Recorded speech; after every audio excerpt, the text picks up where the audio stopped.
Now we're going to learn the derivatives of trigonometric functions. Let's discuss the graphs first. Remember that the graph of sine of x is a wave bouncing between -1 and 1. Let's try to draw the graph of the derivative of sine of x from this graph. I'm going to focus on the interval from minus pi to pi since the graph repeats itself outside that interval. First, let's find where the derivative is 0. This will be where sine has a horizontal tangent line, which is at the peaks and valleys of sine of x. Now notice that between minus pi over 2 and pi over 2, the sine function is increasing, so the derivative will be positive. Between minus pi and pi over 2 and between pi over 2 and pi, sine is decreasing, so the derivative is negative.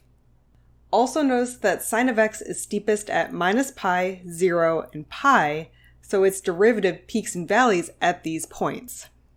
When we connect the dots, what we see is that the derivative of sine is also a wave function. In fact, it looks like a familiar wave, the cosine function.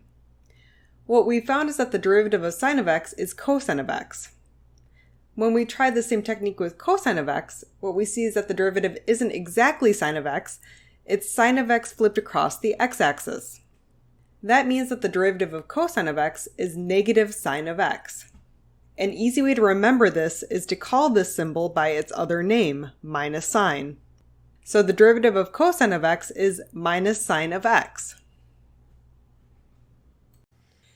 If you know those two derivatives, you can use your other derivative rules to find the derivative of other trig functions. For example, if you want to find the derivative of tangent of x, you can rewrite tangent of x as sine of x divided by cosine of x, then use the quotient rule. We have cosine squared of x on the bottom, and on top we have cosine of x times the derivative of sine of x, which is cosine of x, minus sine of x times minus sine of x. If you're just trying to find the derivative, you can stop, but if you want to work with this function, you may want to simplify. We see that the top simplifies to cosine squared of x plus sine squared of x. If there's one trig identity to remember, it's this one. Cosine squared of x plus sine squared of x always equals 1. So we have 1 divided by cosine squared of x. Since 1 over cosine of x is the trig function secant of x, what we have is that this is all equal to secant squared of x. We can do the same thing with the other trig functions. I'll leave this as a fun exercise for the listener.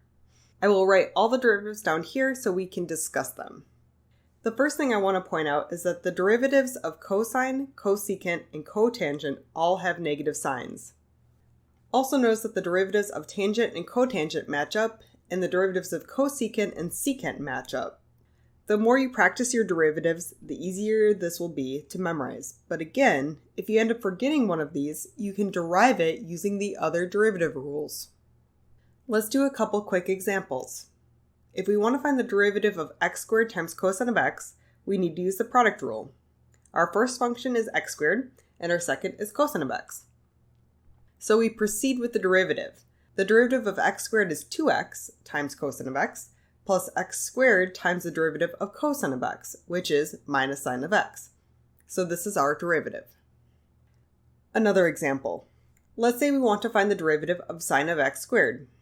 Remember that this is the same thing as sine of x times sine of x, so we can apply the product rule to this.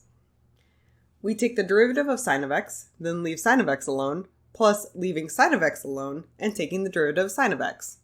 That makes sense, right?